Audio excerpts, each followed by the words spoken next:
beware the beast man, for he shall consume your ferrets and his own.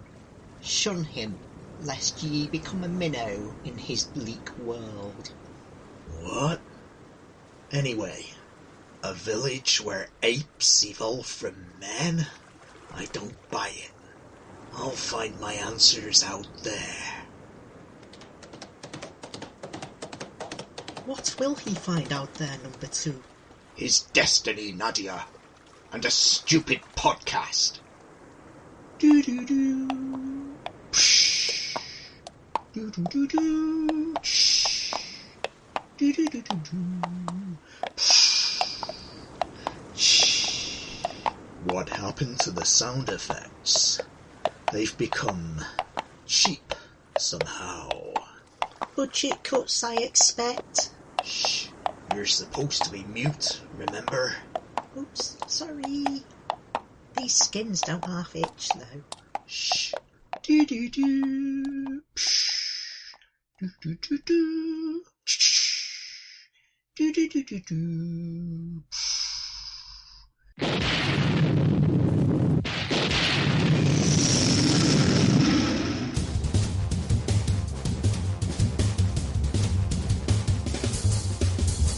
State of Mind, a sort of prisoner podcast.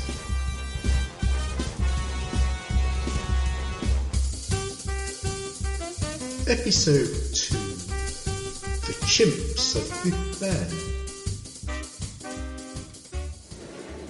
You maniacs! You blew it up! Oh, damn you! God damn you all to hell! Now that's just rude. Bad Charlton Heston. Naughty Charlton Heston. Go to your room. No supper for you tonight, Charlton Heston. No, don't show him any sympathy. He has to learn. A Charlton Heston is for life, not just for Christmas. Right. Greetings, one and all, and welcome to State of Mind, a sort of prisoner podcast. I'm Rue, and this episode I'm sort of looking at the chimes of Big Ben.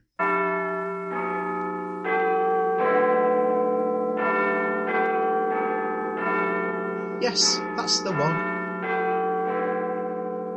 Chimes was the second episode of the series' original run and was first broadcast on October 6th, 1967. The write-up from TV World for that week went like this. A helicopter brings in a new arrival. This time there is a name, Nadia, and the prisoner finds himself with a new neighbour. They meet, and her story is curiously akin to his own. All she has done is to resign.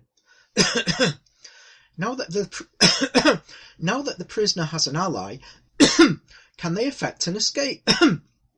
Oh, sorry, got a bit of a dry throat.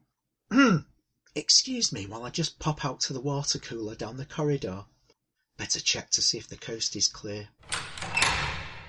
Looks quiet enough. Good. Come on. One of these days I'll have to give you a proper tour of the facility. As I expect you already know, this is the place where every podcast that you've ever heard is made. This is the classic sci-fi wing. The oldies but goldies, you might say. But being a bit of a golden oldie myself, that's no bad thing. Behind those doors you've got people making podcasts about, the Twilight Zone.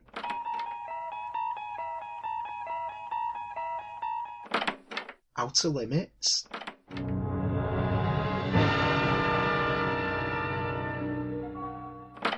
The Irwin Allen shows. Warning, 40,000 volts, now in circuit. That reminds me, if you're ever walking down the corridor and Ted, the chap who does the Voyage to the Bottom of the Sea podcast, is coming the other way holding a cup of coffee, get ready to duck. He has a bad habit of suddenly lurching from side to side and throwing the coffee all over you. He can't help it. The water cooler's down at the intersection, by the door to the Star Trek The Original Series podcasts. This is where you're most likely to bump into the younger podcasters, as there are so many sequels still in production. In fact, there you go, that's Karen at the water cooler. She does the latest Star Trek Discovery podcast. She's friendly enough, but be warned, she can be a little bit intense. Hey Karen, how's it going? Greetings, Saru. No, just Roo. Easy mistake to make though, we do look alike. Hey, I hear there was a bit of a scuffle between the DS9 podcasters and the Babylon 5 lot in the stairwell last night. It was very bad. So many fell. I'm not surprised. They're a bit slippery, those stairs, at the best of times. I've almost been head over heels down them myself. Excuse me, just getting some water. I know you can do it, Saru. I believe in you. We're in this together.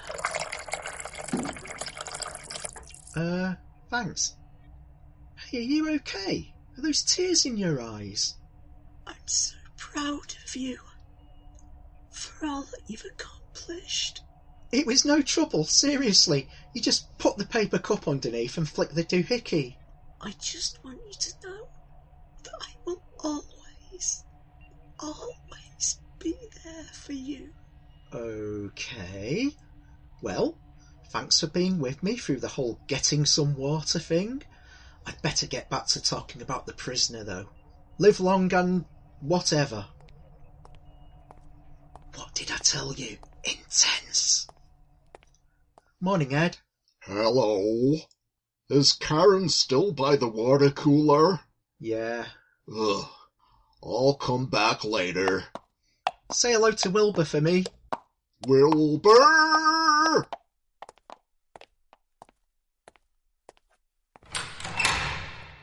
Now, where were we? Yes, indeed. Where were you? Oh, Mr. Widdishins, sir. I just went out to get some water. During a podcast? How very unprofessional of you. Perhaps a taste of the whip will help concentrate his mind, Master. No, scabies, I don't think that's necessary yet. Is it, Mr. Roo? Though after listening to what you've recorded so far, I can't say I'm impressed. That Planet of the Apes nonsense at the start of the episode, for instance. What has any of that to do with the prisoner? Ah, well, sir, it's a little-known fact that... Wait, actually, I've got a recording here that might explain everything. Here it is. This is George Markstein, the prisoner's script editor, and some say co-creator, giving an interview back in 1977. At the time we were filming The Prisoner at MGM Borehamwood Studios, Stanley Kubrick was making 2001: A Space Odyssey next door. Well, one day I happened to be roaming around the lot, and there were a heap of ape costumes just lying around going to waste. I asked Vince Tilsley if he could do a Planet of the Apes thing, and he said, "Sure, leave it with me." 24 hours later, we had the script. Of course, McGowan tried to claim the credit, but I'd seen the ape costumes, and I thought I could save the production some money by recycling them. Yes, it was all me. Everything. Of course, dear Vince wrote the script, but I was his muse, you know. In fact, sometimes I'd strip naked, and he'd paint me in the nude. Paint me like one of your French girls, I'd say, and he'd... I find this all very far-fetched. Not at all, Mr. Widdishins, sir.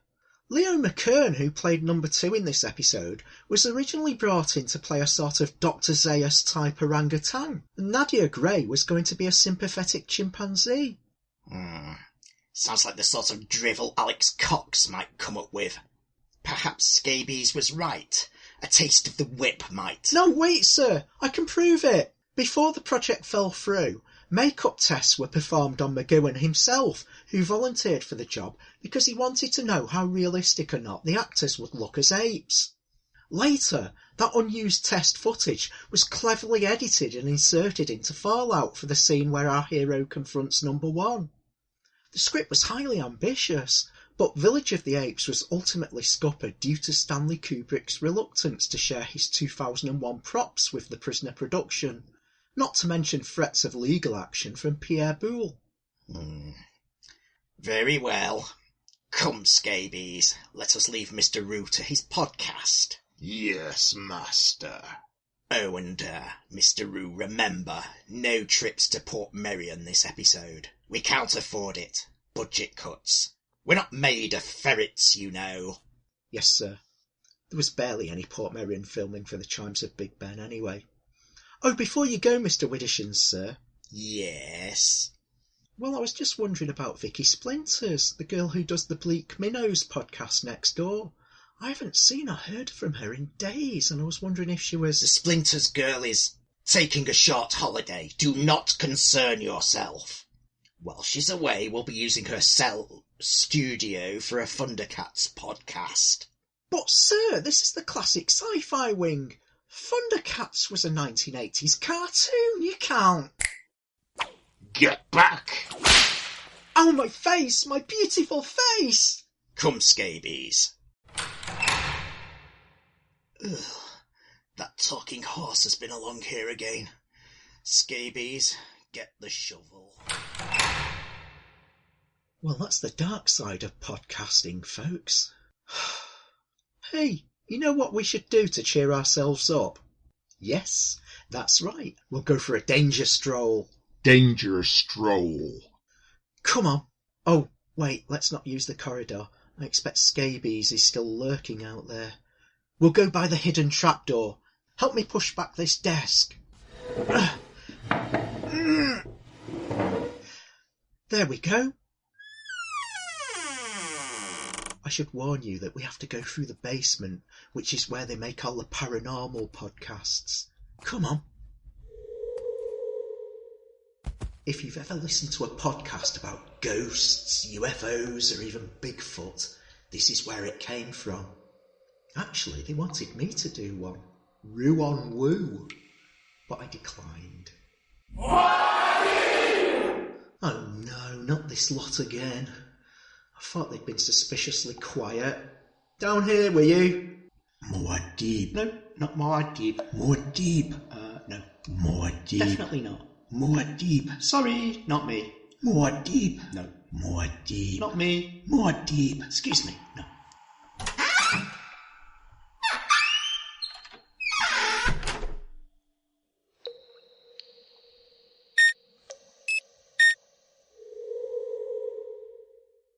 Danger stroll. Today's Danger Stroll is something of a first for us, as we're bringing back a guest from a previous stroll, Michael Grade. I know, Michael, that's what I said. None of our previous guests have ever survived, but unbelievably someone found Michael lying in a ditch after his last Danger Stroll and took him to a hospital, where, despite all the bits that were missing, he actually pulled through. Amazing!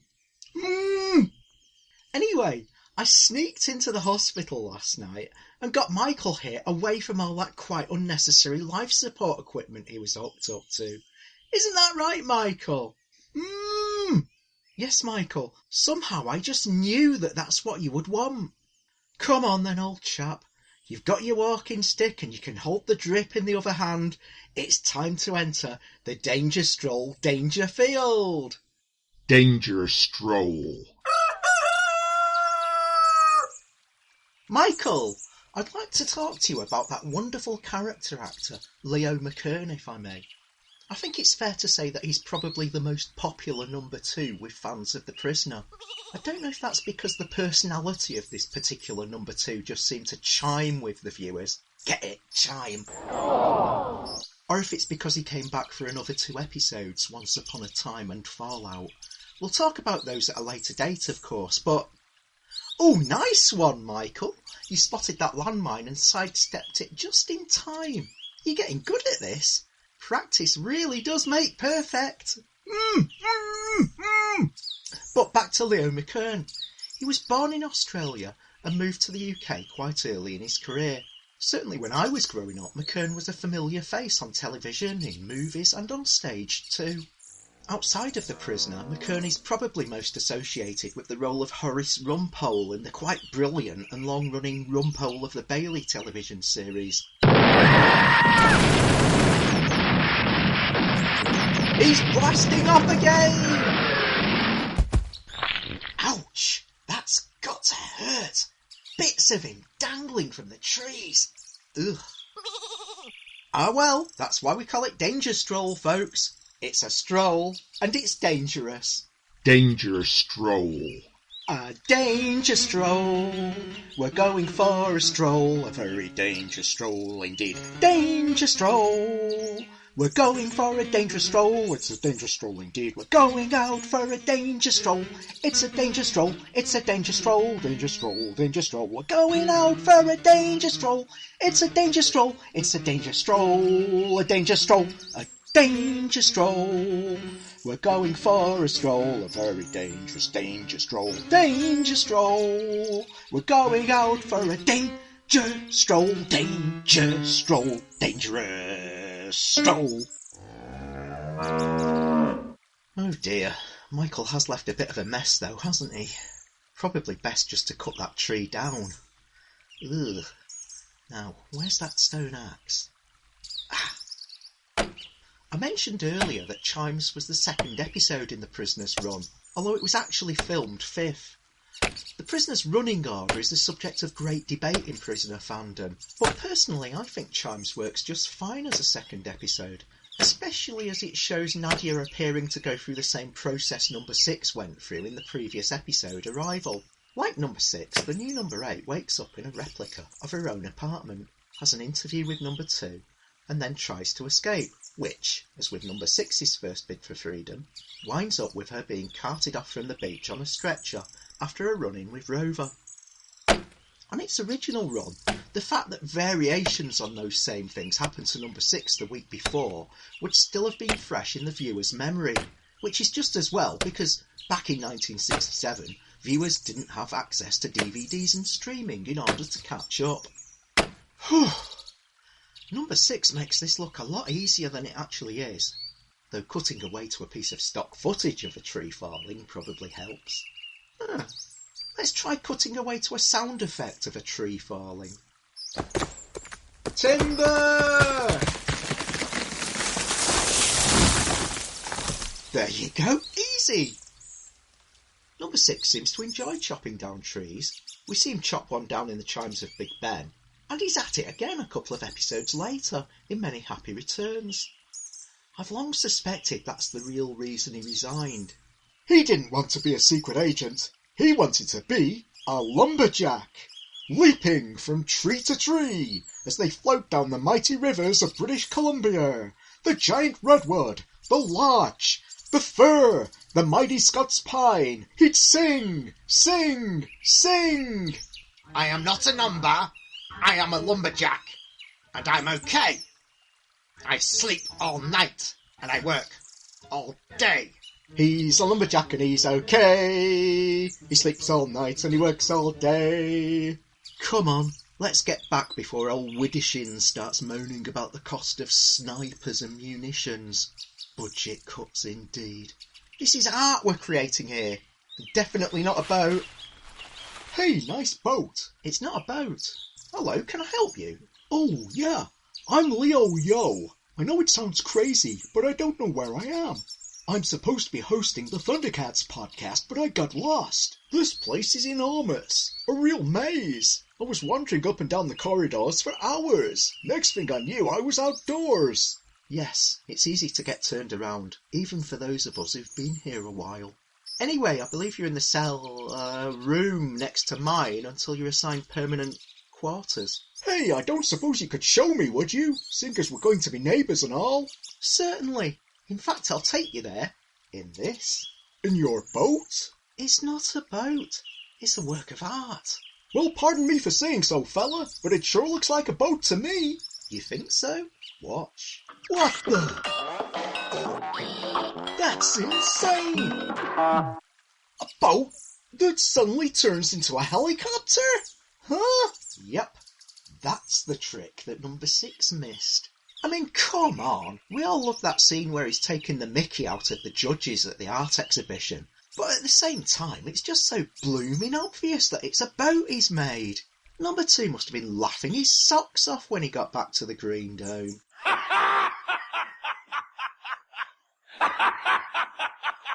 Anyway, let's get you back to your podcast. Jump in. Wow, You must have been really good at woodwork when you were at school. No. At least not as good as number 6, who seems to have been brilliant at everything. I'm afraid I cheated. I didn't build this at all. It's the converter car from the old Wacky Races cartoon. It's on loan from Professor Pat Pending. Wacky Races. Sorry, I don't know it. What?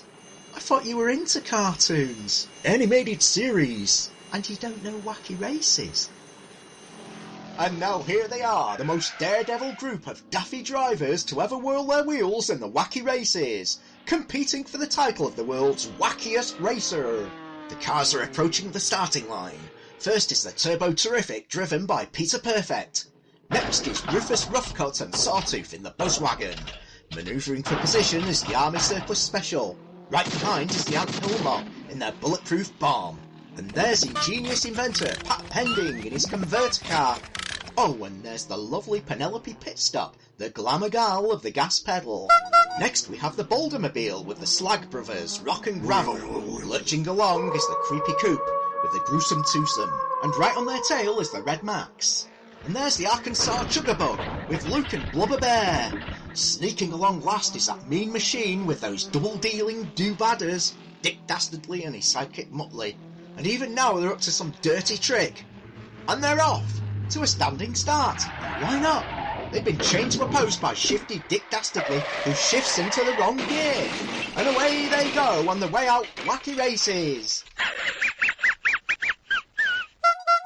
Really? None of that rings a bell. Nope. Oh well. We're coming into land. I'll put the converter car down next to Speed Buggy. Good job you know how to fly a helicopter. Wait a minute. I don't.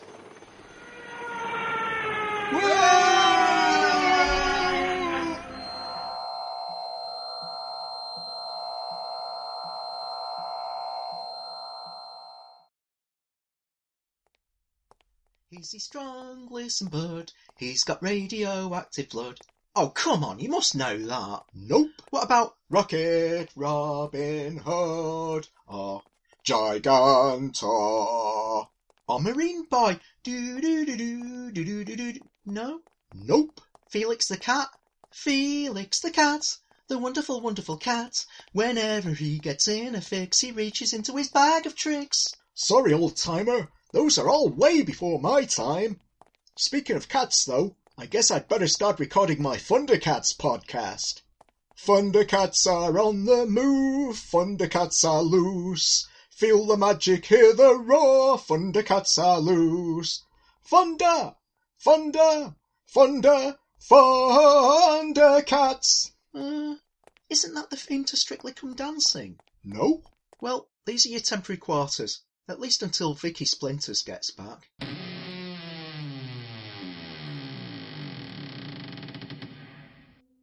Vicky hosts Bleak Minnows.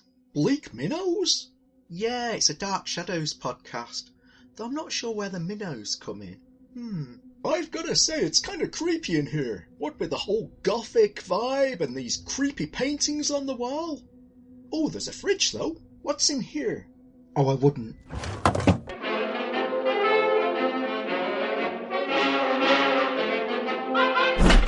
What the?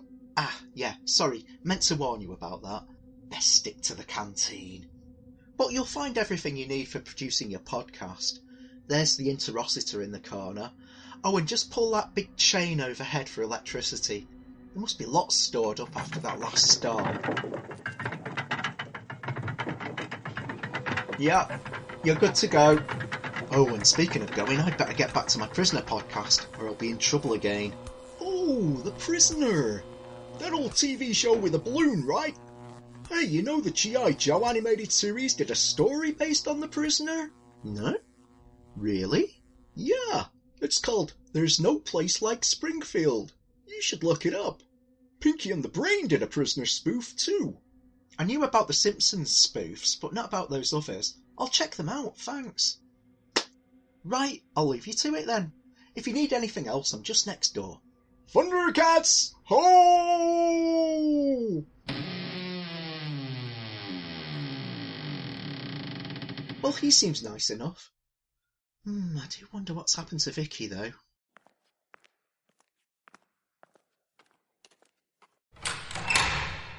Now where was I? Oh yes, as I was saying, the Chimes of Big Ben works very nicely as the second episode because it takes some of the same beats from Arrival and turns them around, like showing Nadia's own arrival from the village's perspective. It's also early enough in the prisoner's stay in the village that he's willing to take a chance on trusting a fellow inmate. Of course, Nadia's performance at the hospital is pretty convincing. It's a really nice piece of acting from both the fictional Nadia and the actress, Nadia Gray. Talking about things being convincing, or not, I'm not sure when I first noticed that it wasn't Nadia Gray that Patrick McGoohan had his arm around in that cringe-making scene outside number 6's cottage with the radio. You might not notice on the first or second viewing, but I think once you do notice, it stands out like a sore thumb. Some have speculated that it was McGoohan's daughter, Catherine, standing in for Nadia Gray, but she's since denied it. Others think that it might have been Cousin It from the Addams Family, but it's denied it too. Luckily for you, though, I can now reveal the truth. It's actually an upturned broom that McGoohan was dragging around, with Nadia's sweater draped over it and a balloon tied to the top, covered by a wig. And look, here's one I made earlier. Convincing, isn't it? Fancy a dance, Nadia?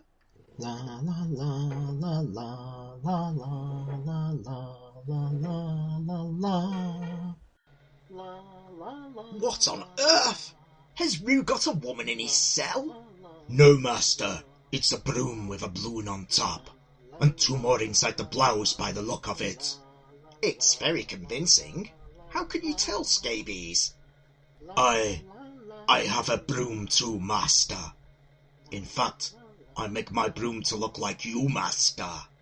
Oh, my dear Scabies, how very touching. I don't think. Get rid of it!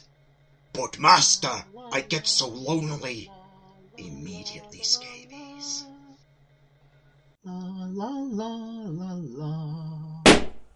Oh dear. Anyway, if you're wondering why I've got my own Nadia Gray doll in a cupboard, don't. The writer of the Chimes of Big Ben, Vincent Tilsley, was very taken with the idea used in the first episode that the village had duplicated number 6's London home. Tilsley takes the idea further and has the village duplicating an office that our hero is familiar with from the outside world. Populating it with a couple of people he formerly worked with is the icing on the cake to make the deception work. It's pretty much what they did every week on Mission Impossible, though slightly less elaborate than what Jim Phelps and the crew got up to. Fotheringay and Colonel J seemed to be the real deal, whereas on Mission Impossible it would have been Martin Landau or Leonard Nimoy wearing a mask. The fact that Fotheringay and the Colonel are in on the plot would seem to suggest that it's number 6's own side that is running the village. However, as we've just been shown, appearances can be deceptive. Fothers and the Colonel might be double agents, or even clones, or surgically altered operatives who have replaced the originals. Worse, they might even be victims of the Saltzman machine, which, spoilers, we'll discuss in a later episode. When Nick Briggs adapted the Chimes of Big Ben as an audio drama for Big Finish, he went overboard with holograms to fool number 6 into believing he was home.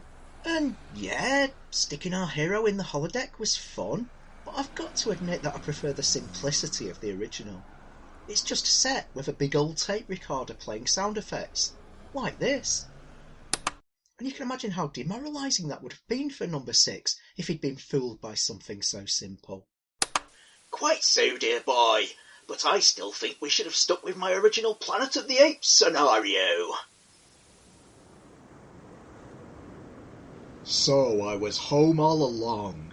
This is Earth. Yes, so you might as well tell us where you were hiding those dog tags. Well, for a very long time they were... Wait! When I looked at the chronometer on both the Icarus, or Liberty 1, depending on who you ask, the year was 3978, but Brent said that he crashed here in the year 3955. This is all a fake. Ah, well, we've been rumbled, lads. Might as well take the 8 masks off now. I told you we should have gone with a Wild West idea. Mind you, perhaps. That would have been so much better. Just one problem with that, George. It's something I made up to fool old Widdershins. Oh, and by the way, you're not really George Markstein. Maxine? Whatever. You're just me doing a silly voice that I recorded earlier, for the same reason. Are you quite sure? Perhaps I'm the ghost in the machine. Or maybe you're part of some fake reality that's... Don't know, don't care. I've done my shift and I'm off to the canteen. Done your shift? You've spent most of the podcast talking about Planet of the Apes and old cartoons. Animated series. Whatever. There was hardly anything about the prisoner. Thematically, this episode has been all over the place. Good job you've got a script editor to help you now. What? You think this rubbish is scripted? Ah, point taken, dear boy. Still, what about the alternative chimes of Big Ben and the deleted triquetrum scene? Who cares? It's all been done to death. People can look it up on the internet if they're that interested. It's what the internet's for goodness sake. I want my ferret sandwich and coffee. Oh, go on, old bean. Please talk about the alternative chimes of Big Ben. For me. Pretty please. OK. Well, it's a little-known fact that early edits of both Arrival and the Chimes of Big Ben were sent to Canada, where the word pop fills the screen. Hey, what just happened? I could have sworn I was talking for a good 10 minutes. I edited it, dear boy. I told you, I'm an editor. Hunger! To edit. But don't worry. Perhaps copies of an alternative version of this podcast will turn up somewhere, someday. Hello, Rover. You just knocking off for the day too? That's good, I'm heading down the canteen myself. Before we go though, do you want to sing our song to the listeners? You can join in too, George, if you like. Hey, this was really fun, we hope you liked it too. Seems like we've just begun when suddenly we're through.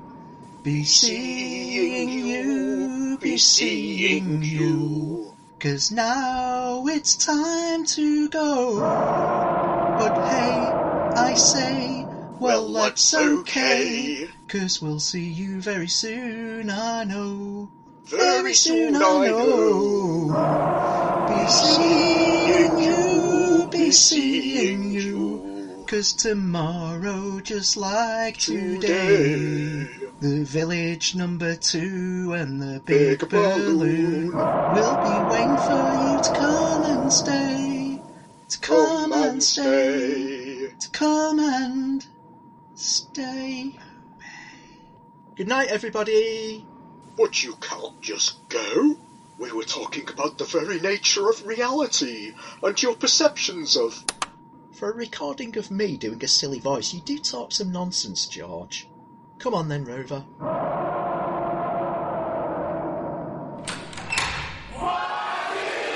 Oh no. But what if all of this, everything, is just a dream?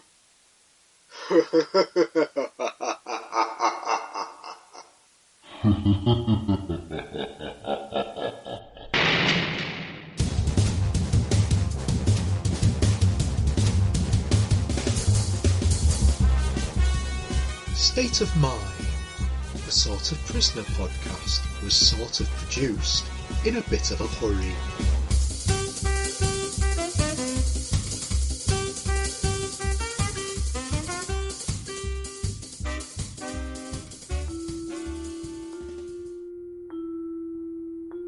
Bleak minnows.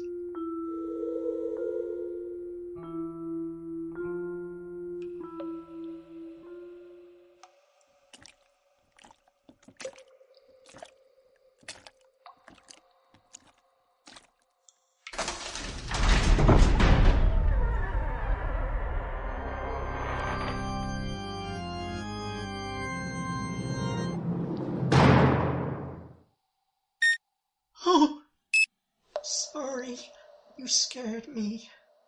Yes, I understand. My name is Victoria Splinters, and I need your help.